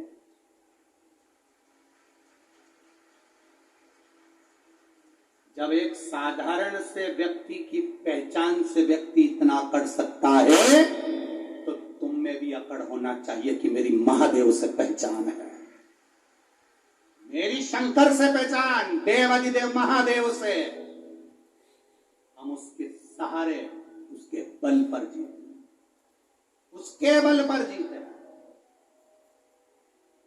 जितनी मेरी जीजियां बैठी हैं, जितने मेरे जीजाओं बैठे हैं कथा सुनने के लिए, जितने संत साधु सन्यासी तपस्वी साधक उपासक, जितने मेरे भाई बहन बैठे हैं, उन सबसे निवेदन करेंगे कभी जिंदगी में टूटना मत, भीतर से, अंदर से कभी हारना मत।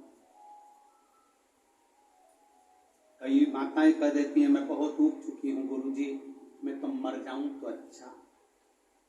तो हम उनसे कई बार पूछ लेते हैं प्लानिंग क्या है? पंखा है, रस्सी है। हमने कहा ये तो ओल्ड फैशन है, कुछ न्यू फैशन लाओ। तो गुरुजी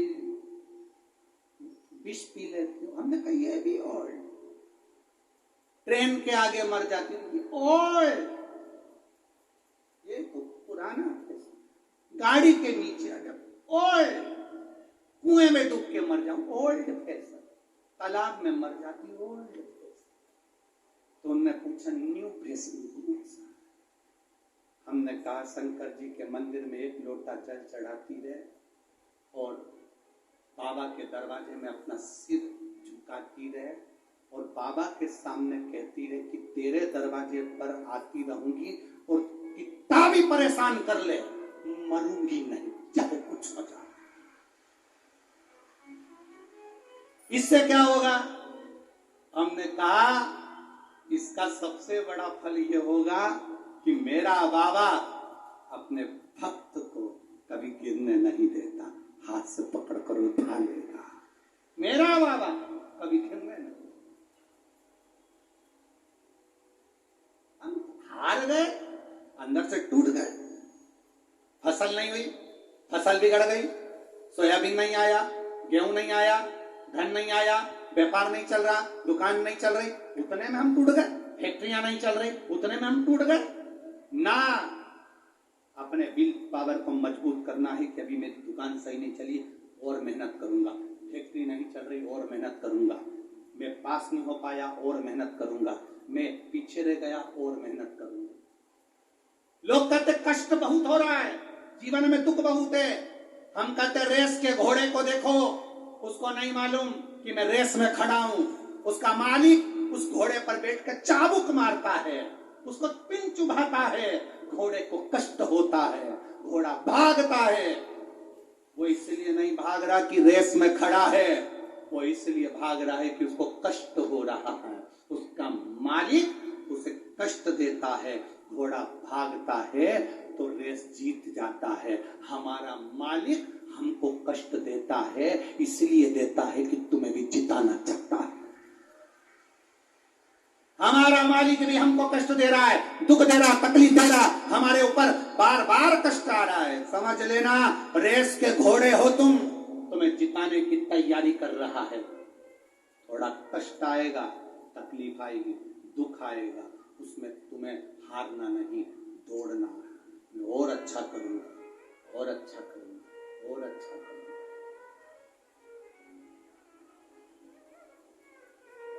खाली न जाता कोई दर से तुम्हारे, खाली न जाता कोई दर से तुम्हारे, मैं भी खड़ा हूँ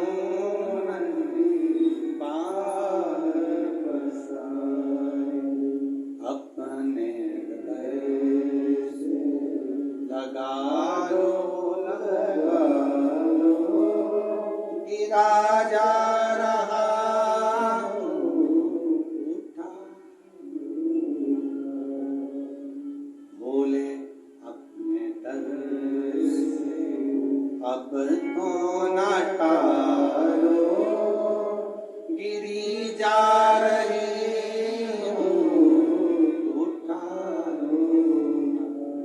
हारना नहीं है।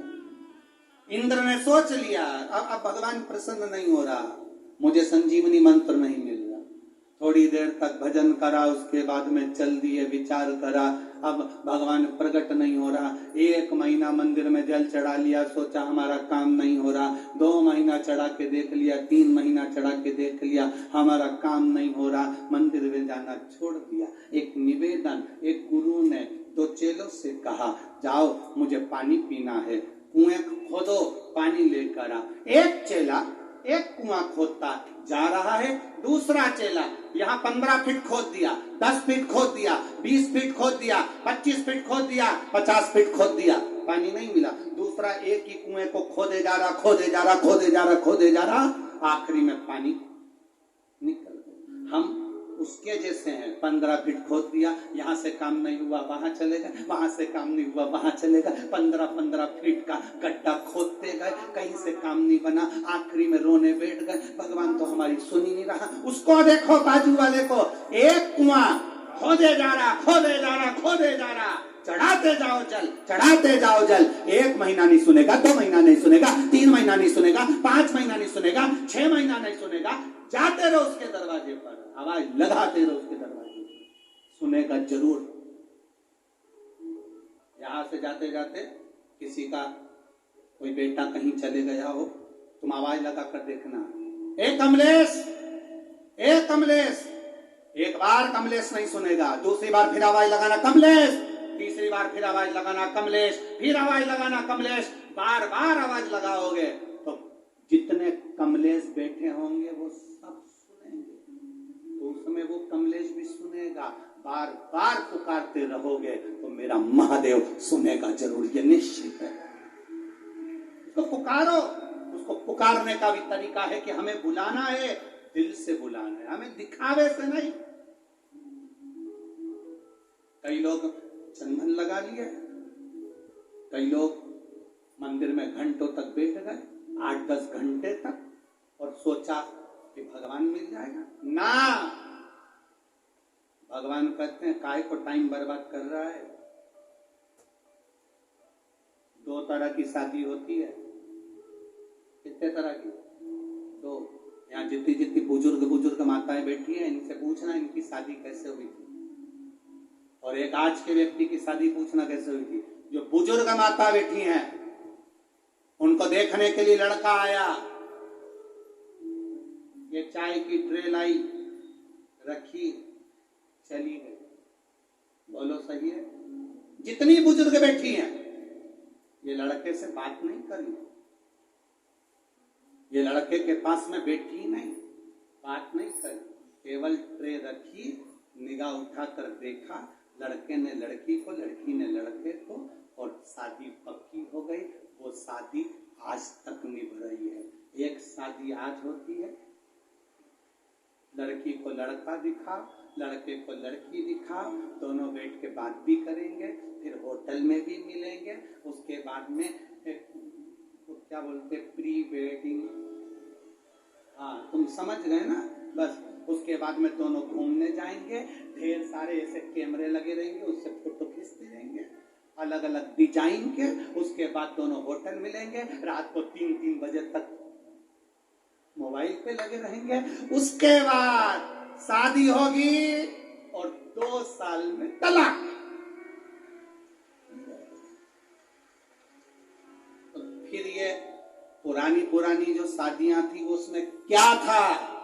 उसमें एक चीज थी, ना जी भर के देखा, ना कोई बात की, बड़ी यार झूठी मुलाकात की। जो पुराने संबंध है वो ना देखे ना भाले, ना मिले ना गए, ना देखा ना भाला। माँ बाप ने कह दिया शादी पक्की पक्की, ना देखा ना भाला, संबंध पक्का हुआ, आज तक निभ रहा है, आज तक। और ये आज का संबंध 2-2, 3-3 घंटे तक मिले, होटल में बात करी, मोबाइल पे बात करी, सब कुछ हुआ और मालूम।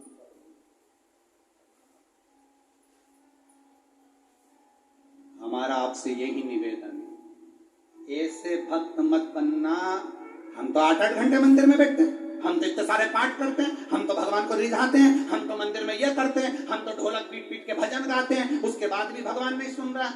ये तलाक वाले हो। यहाँ तो शंकर का जो भक्त होता है ना, उसको कुछ मतलब नहीं रहता, वो तो आता है, जल चढ़ाता है, थोड़ी देर मुस्कुराता है, बाबा से पूछ लेता है कैसे हो प्रभु, बहुत पानी चढ़ रहा है, सर्दी लग रही होगी, कैसे हो बाबा, और दिल से शिवलिंग का स्पर्श कर कर, हाथ लगाकर, भाव से, आनंद से कहता हुआ जाता है बाबा जितनी खुशी तेरे हृदय में है, उतनी खुशी मेरे इस पल्लू में दे देना। और चला देखा ही नहीं, मिला ही देखा ही।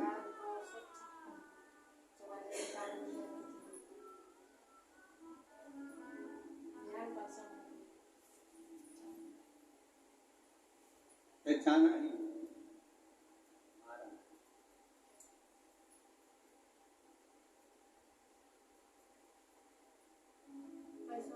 वो शिव तत्व, भगवान देवादिदेव महादेव का गुणगान सुख का निकटता, सुख का निकटता।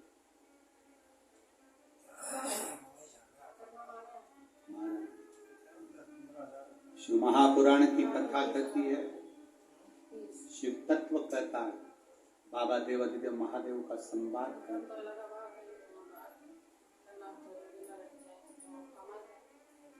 जब जाओ तब उसको निमंत्रण दे, जैसे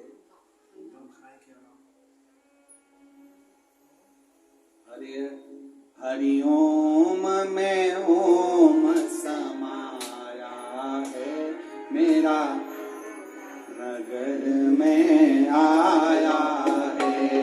हरि ओम में ओम समाया है, मेरा भोला नगर में आया है।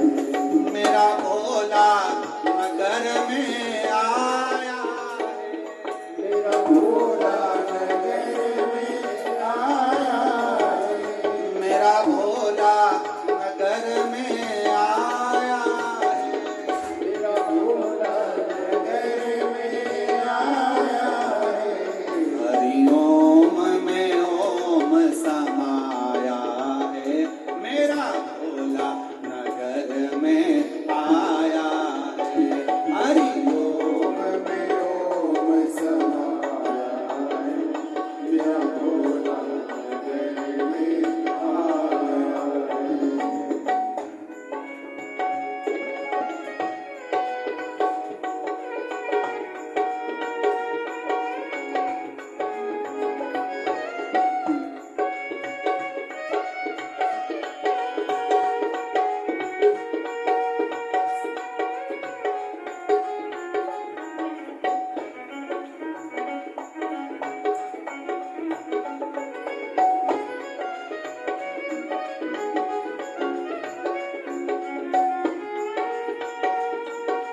मेरा भोला नगर में आया है, मेरा भोला नगर में आया है, मेरा भोला नगर में आया है, मेरा भोला नगर में आया है। हरि ओम में ओम समाया है, मेरा भोला नगर में आया है। हरि ओम में ओम समाया है,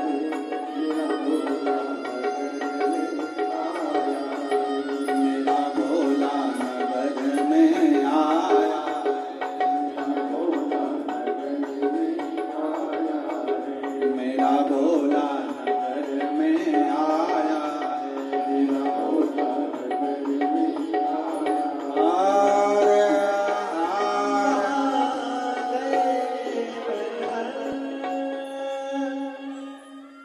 अपने स्थान पर बैठकर भगवान देवाधिदेव महादेव से अपने हृदय की बात आज विराम दिवस पर जहां जगह मिले वहां बैठकर बोलो, बाबा से अपने मन की बात करो।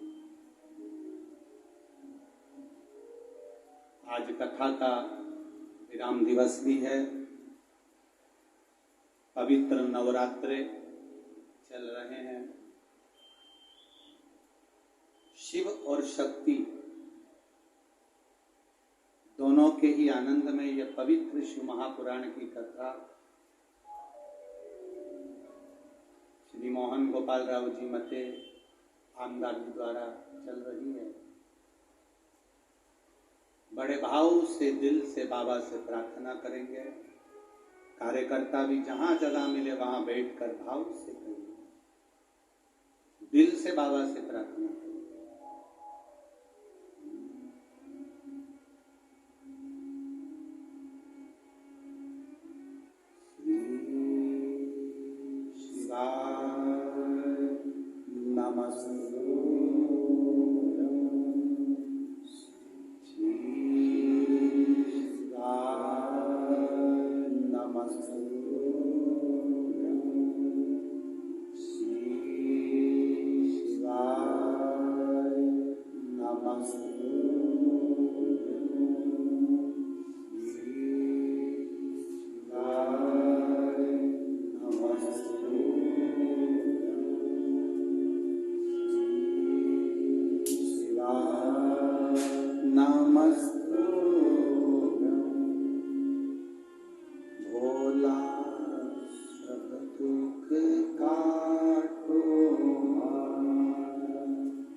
कालदर्शी है, कैलाशी, अविनाशी, आप करुणा करने वाले,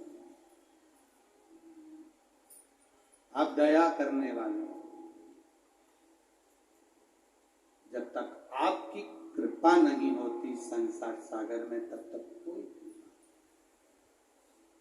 संजीवनी मंत्र पाने के लिए इंद्र ने तप टूट गया, साधना टूट गई, तब साधना समाप्त हो गई। इतनी सरलता से इंद्र संजीवनी मंत्र प्राप्त नहीं कर सकते, इतनी सरलता से।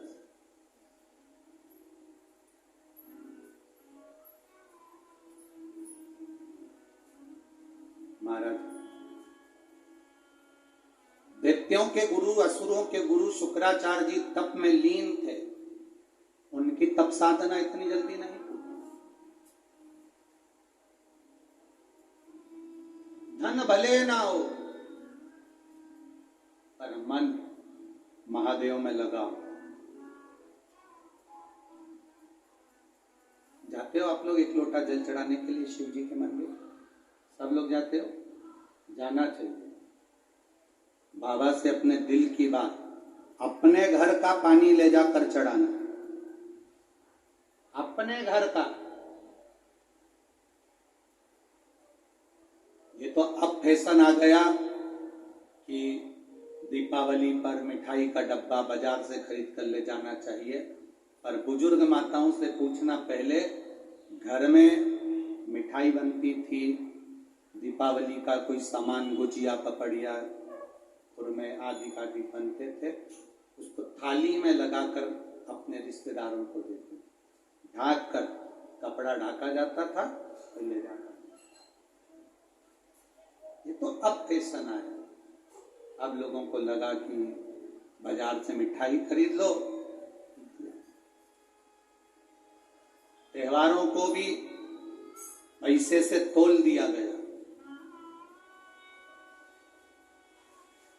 त्योहार पैसे से कभी नहीं तुलना चाहिए। त्योहार को भी पैसे से तोल दिया लोगों। कोई मिठाई का डब्बा देकर जाता है तो हमें भी उसके घर में ड्राई फ्रूट्स देना ही पड़ता है। बोलो सही है कि गलत? कोई अगर मिठाई का डब्बा देकर गया तो आप ड्राई फ्रूट्स दे रहे हो, कोई ड्राई फ्रूट देकर गया है तो काजू कतली दे रहे हो, काजू कतली देकर गया तो मैसूर पाक दे रहे हो। मिठाई, पैसा, बड़े गिफ्ट आइटम, इससे हमने त्योहारों को तोल दिया। और त्योहार धन से ना तोलिए। जब दिवाली आए, होली आए, रक्षाबंधन आए, त्योहार को धन से दूर रखकर मन से जोड़ने का प्रयास करिए। त्योहारों को मन से, जो त्योहार धन से तोले जाते हैं, जो रिश्ते धन से तोले जाते हैं, वो रिश्ते बहुत लंबे चलते हैं, बहुत लंबे नहीं चलते।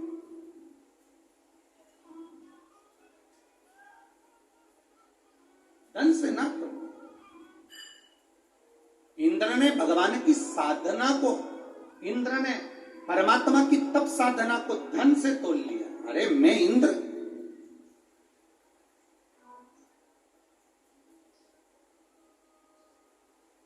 मैं इंद्र, ये मेरी तप साधना।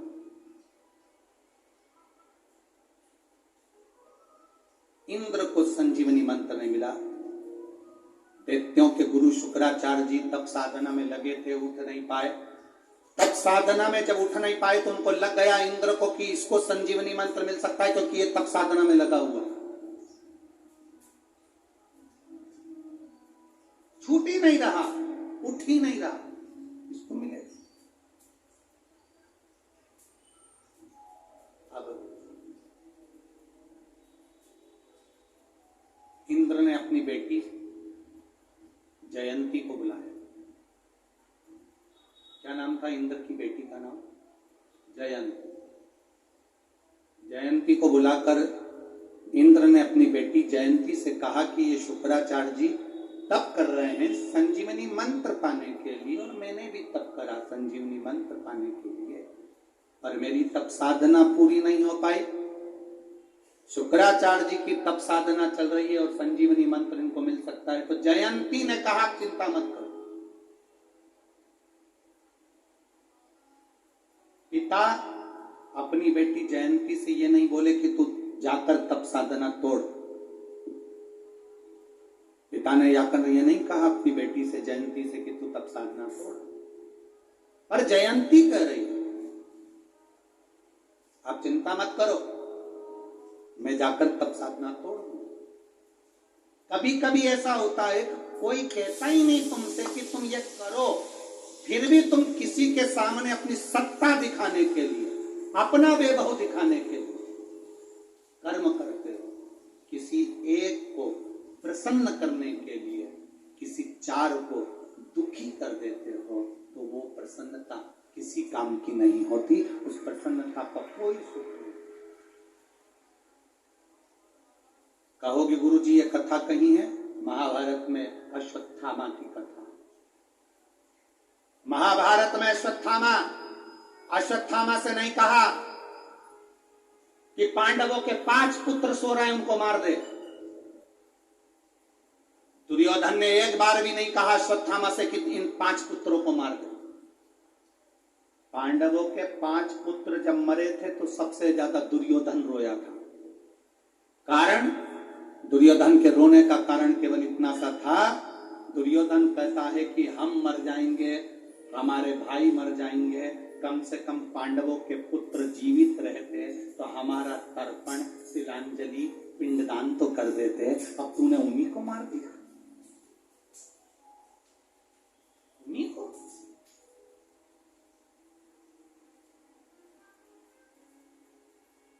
प्रेम रहेगा, प्रेम अगर है तो कोई भी 4 बांस, 4 कंधे और 40 कंडे, कितने जन के तो बोले वो आग लगाने के लिए कितने कंडे? 40। 4 बांस, 4 कंधे, 40 कंडे। अगर तुम्हारा किसी से प्रेम और स्नेह है तो कोई दूसरा भी दे देगा, और अगर प्रेम स्नेह नहीं है तो सगे भी बैठे रहेंगे तो ना कोई 4 बांस देगा, ना 4 कंधे देगा, ना 40 कंधे देगा। प्रेम होगा तो दूसरे भी अपने बन जाएंगे। प्रेम नहीं,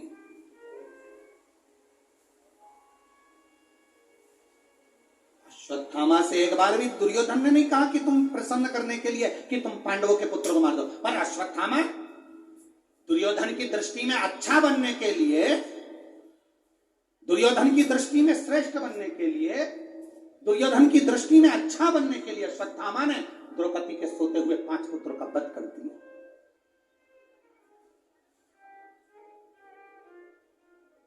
किसी एक को प्रसन्न करने के लिए तुम क्या कर रहे हो? किसी एक को प्रसन्न करने के लिए तुम किसको क्या कर रहे हो? किसी एक को प्रसन्न करने के लिए तुम क्या बोल रहे हो? एक को प्रसन्न करने के लिए दुर्योधन, अश्वत्थामा ने द्रौपदी के 5 पुत्रों का वध कर दिया, केवल उस दुर्योधन को प्रसन्न करने के लिए, केवल एक दुर्योधन को प्रसन्न करने के लिए। और ना वो दुर्योधन रहेगा ना उसका कुल रहेगा, जिसको प्रसन्न करने के लिए इतना कुछ करो। शिव कथा करे, जयंती ने गलती कर दी, इंद्र की बेटी जयंती गलती कर दी। अपने पिता को प्रसन्न करने के लिए शुक्राचार्य जी की समाधि तोड़ने के लिए पहुंच गई। शुक्राचार्य बाबा तप में लीन थे, यज्ञ कर रहे थे। यज्ञ करते करते इसने ऊपर से आकर मिर्ची डाल दी। यज्ञ में मिर्ची डली तो यज्ञ के अंदर यज्ञ का जो आचार्य होता है, यज्ञ कराने वाला होता है, यज्ञ का आचार्य, यज्ञ का ब्रह्मा, यज्ञ का जो देव होता है, जो यज्ञ करवा रहा होता है, उसमें अगर हवन में कोई गलत चीज डलती है तो जो ये आचार्य होता है, यज्ञ का आचार्य, जजमान नहीं, यज्ञ का जो आचार्य होता है उसको भोगना पड़ता है, उसको भोगना पड़ता है। यज्ञ के आचार्य को सावधानी रखना पड़ती है। जब जजमान हवन करने बैठता है तो यज्ञ के आचार्य को हवन सामग्री को देखना चाहिए, इसमें कोई कीड़ा तो नहीं है, जो में कोई कीड़ा तो नहीं पड़ा, तिल में कोई कीड़ा तो नहीं पड़ा, इसमें कोई इल्ली तो नहीं है। ये यज्ञ आचार्य की मूलता होना चाहिए कि यज्ञ आचार्य देखे इसमें कोई जानवर तो नहीं जा रहा, इसमें कोई जीव तो नहीं जा रहा, इसमें किसी की हिंसा तो नहीं हो रही, इसमें कोई मर तो नहीं रहा। ये यज्ञ आचार्य की उसको देखना पड़ता है, ये उसकी जवाबदारी। और आज के समय में तुम चाहे कुछ भी मिलाओ, मंत्र बोलने वाले मंत्र बोले और तुम डाल, ना ना ना, यज्ञाचार्य को उस समय पर भोगना पड़े। यज्ञाचार्य की दिक्कत। शुक्राचार्य बाबा यज्ञ कर रहे थे, जयंती ने मिर्ची डाल दी, मिर्ची डाली तो यज्ञाचार्य शुक्राचार्य बाबा के शरीर में चारों तरफ घाव घाव उत्पन्न हो गए, पूरा शरीर में था, पूरा शरीर।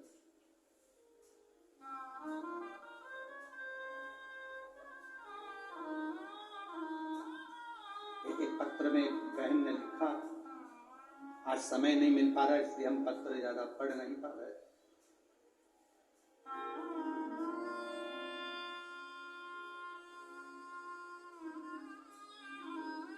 मेरा नाम रोहिणी अवथे, नागपुर विनोबा भावे नगर से हूं। कहीं बैठी हो तो हाथ हिला सकती हूं अगर कहीं बैठी हो। उन्होंने लिखा है, भोले बाबा बड़े दानी है गुरुजी, मेरा मोबाइल नंबर ये है, मैं नागपुर की रहने वाली हूं। मेरे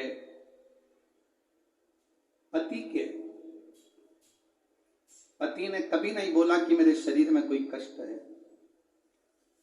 एक बार उनके चेहरे पर हाथ का स्पर्श हो गया, एकदम वो चिढ़ गए, चीख दिए। मैंने पूछा तुम्हें कोई तकलीफ है? नहीं बोली। दूसरी बार उन्होंने खाना पीना बंद कर दिया, भोजन नहीं कर पाते, पानी नहीं पी पाते। तब मैंने डॉक्टर को दिखाने का बोला, वो मुझ पर चिढ़े। फिर भी मैंने उनको कहा कि अपन नागपुर के ही अच्छे डॉक्टर को दिखा देते। दिखाया, मालूम पड़ा कि उनके मुख में गठान हो गई,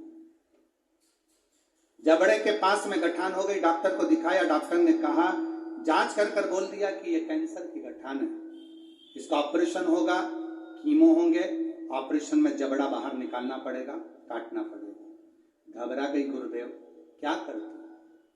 टीवी पर आपकी कथा सुनती थी, पहले कथा सुनी, एक दो बार मंदिर गई, फिर घर में इतनी व्यस्त हो गई, पति दिन भर चिड़चिड़ करे, सो तो करूं क्या, मंदिर जाना छोड़ दिया। बाबा के मंदिर जाना मैंने छोड़ा, अब मैं करूं क्या? डॉक्टर ने बड़ी बीमारी बता दी, उसका ऑपरेशन जल्दी करना पड़ेगा। डॉक्टर कहते हैं ऑपरेशन के लिए मन नहीं माना, हम दूसरी जगह दिखाने गए तो वहां पर भी यही बताया। दवा खाना चेंज कर दिया, दिखाया तो डॉक्टर ने कहा कि यही करना पड़ेगा। अब मन नहीं माना, पहले तो बाबा का दरबार छोड़ा, अब सोचा पति इतना चिड़चिड़ भी करे तो करने दो, पर शिव जी का दरवाजा नहीं छोड़ूंगी, मैं मंदिर जाना फिर चालू करूंगी। मंदिर जाने लगी, बाबा को जल चढ़ाने लगी। गुरुदेव, पति अपशब्द कहते पर फिर भी मैं मंदिर जाना नहीं छोड़। मैंने बाबा से कह दिया, बाबा तू सब संभाल लेगा, मेरा विश्वास कर। पशुपतिनाथ का व्रत करा, पशुपतिनाथ का व्रत कर तब तीसरे हॉस्पिटल में दिखाया तो डॉक्टर बोले ऑपरेशन की जरूरत नहीं पड़ेगी, आपको जबड़ा काटने की जरूरत नहीं पड़ेगी, केवल अपन इस पे कीमो डालकर देखते हैं। एक कीमो करवाया, पति तिल बिला गए, मुख में से पानी पीना बंद हो गया। मैंने विचार करा, ऐसी कैसी नरक की जिंदगी की तड़फे पति। मैंने कीमो कराना बंद करा, बाबा का जल लाकर उनको देती, वो भी अब मेरे साथ मंदिर जाना चालू कर दी है। बाबा का जल देती, वो पीते, चेहरे पर लगाते। गुरुदेव, डॉक्टर को जब अगली जांच कराई तो डॉक्टर ने कहा भी इनको ना कीमो की जरूरत है ना ऑपरेशन की जरूरत है, इनका कैंसर खत्म हो गया। शिव तत्व वो घड़ी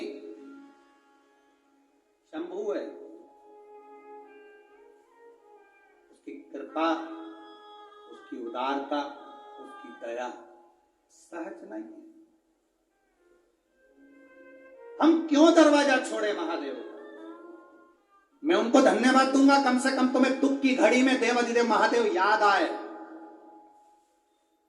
आपके दुख की घड़ी में अगर महादेव आपको याद आ रहा है तो समझ लेना महादेव ने आपको याद किया है कि तू कहीं मत जा, मेरे पास आ। डॉक्टर को भी दिखा, जांच भी करा, कीमो भी करा, इलाज भी करा, क्योंकि डॉक्टर भी शंकर का एक स्वरूप होते हैं। डॉक्टर भी शिव का एक स्वरूप है। डॉक्टर से जांच कराना चाहिए, डॉक्टर जो बोले वो दवाइयां खाना चाहिए, औषधि कराना चाहिए, और साथ में मेरे महादेव पर विश्वास भी करना चाहिए। डॉक्टर शिव का एक स्वरूप होता है, उसको भी महादेव का स्वरूप माना गया। जिस समय पर कोरोना महामारी हुई, सब अपने अपने घर में थे, पर डॉक्टर रूपी शंकर सबके हॉस्पिटल में जाकर सेवा कर रहे थे। वो भी शिव का एक स्वरूप, शंकर का एक स्वरूप। करो उसकी विनती, उसका निवेदन। जयंती ने कार्य किया, मिर्ची डाली, यज्ञाचार्य शुक्राचार्य बाबा के शरीर में तड़फन उत्पन्न होने लगी। तड़फन हुई और मुख से शुक्राचार्य जी के निकल गया महादेव। जो निकला महादेव, शिव सामने खड़े थे। शंकर ने देखा, शुक्राचार्य तुम्हारे शरीर में इतना भयंकर रोग। शुक्राचार्य जी कहते हैं बाबा, रोग नहीं लगता जब आप सामने होते हो। रोज शंकर के सामने जाओगे तो किसी बड़े रोग तुम्हारे शरीर में प्रवेश नहीं करेगा। मेरा पुरुषों से भी निवेदन है, कभी मत सोचो कि मैं वीआईपी की, मेरी दुकान की, मेरी प्रॉपर्टी की, मेरी जमीन की, मेरी जायदाद। कभी अहंकार में मत जियो। घर से लोटा भरकर पानी उठाकर शंकर के मंदिर जाया करो। पत्नी नहीं कहे तुमसे कि मंदिर जाओ तो भी जाओ। दुकान जाते समय लोटा झोले में, जैसे तुम्हारी किताब ले जाते हो, टिफिन ले जाते हो, एक बोतल एक लोटा झोले में डाल के ले जाओ। दुकान जाते समय, ऑफिस जाते समय, बीच में जो मंदिर मिले वहीं चढ़ाकर अपनी दुकान चले जाओ, पर अपना फर्ज पूरा करो। वो दुख की घड़ी में साथ होगा। एक पत्र आया, उस पत्र में एक बहन ने लिखा, मैं ममता चौहान, मेरे पति की सलून की दुकान है, नाई की दुकान है। गुरुदेव, सलून की दुकान किराए की, उसका भाड़ा देना पड़ता, छोटे छोटे 2 बच्चे, उनका पालन, शिक्षा, घर में खाने तक के लाने, कुछ भी नहीं। बहुत दुखी थे गुरुदेव। तब मेरी बहन ने मुझसे कहा कि तू टीवी पर कथा आती है, सुना कर, बाबा पर भरोसा करा कर। मैंने अपने पति से कहा, जो सलून की दुकान चलाता है, कि तुम्हारी पानी की बोतल सलून में ले जाने के लिए मैं भरती हूँ। वो बोतल से ऐसा करते हैं, सलून में भरती हूँ बोतल, एक बोतल में अलग से भर के दूंगी तुमको, तुम महादेव को चढ़ाकर चले जाया करो। मेरे पति ने महादेव को जल चढ़ाना प्रारंभ करा। गुरुदेव, किराए की दुकान में थे, किराए के मकान में थे, खाने के भी लाले थे। एक प्रदोष से दूसरा प्रदोष हुआ। जल चढ़ाते चढ़ाते 1 महीना निकला। गुरुदेव, बाबा ने कृपा कर कर जो किराए की दुकान थी वो हमारी कर दी। बाबा को क्या वर्णन करूं, जल चढ़ाते चढ़ाते बाबा ने हमारे खुद का मकान कर दिया। मैं बाबा को यहाँ प्रणाम करने आई हूँ। उस बाबा ने जो हाथ पकड़ा, मैं बाबा को धन्यवाद देने के लिए। ये शिव तत्व ओघड़ी शंकर है, त्रिकालदर्शी कैलाशी अविनाशी शंकर है। इसको पहचान लो। जिस दिन नहीं पहचान पाओगे, बाद में मालूम पड़ेगा कि हमारे नगर में ये रतन लुटाए गए थे, हमने उसको कंकर समझ के छोड़ दिया। ये हीरा है शिव महापुराण की कथा, जो लुटाई गई तिजोरी का माल, वो हमने छोड़ा। हम अपनी अहंकार में इस तिजोरी के माल को छोड़ दिए, समझ नहीं पाए, परख नहीं पाए। हीरे को हर कोई नहीं परख सकता, जोहरी चाहिए तो हीरे की परख होती है। शिव महापुराण को हर कोई नहीं परख सकता, उसको परखने वाला शंकर का भक्त चाहिए, तब परख सकता। पहचान हो गई। शिव जी ने आकर जयंती से कहा, जयंती शुक्राचार्य जी के शरीर में रोग हो रहा है, तुम इसको शांत करो। जयंती कहती मैंने मिर्ची डाली, मैंने गलती कर दी, मैंने क्षमा कर दी, मैं माफी मांगती हूँ। शिव जी कहते हैं ऐसे क्षमा नहीं होगी, जाओ अखंड जाप करो। अखंड जाप जयंती ने करा, देवादिदेव महादेव की कृपा से शुक्राचार्य जी का शरीर ठीक हुआ। शंकर जी ने कहा मांगो क्या चाहिए, संजीवनी मंत्र दे दो। संजीवनी मंत्र, हाँ क्या करोगे, बस आप कृपा करो, किसी को मरने नहीं दूंगा, कहीं ना कहीं अच्छी जगह पर इस मंत्र का प्रयोग करूंगा। देवता देवादिदेव महादेव ने शुक्राचार्य जी को संजीवनी मंत्र दे दिया। शुक्राचार्य संजीवनी मंत्र को धारण कर लिए, असुर मरते शुक्राचार्य जी जीवित कर देते।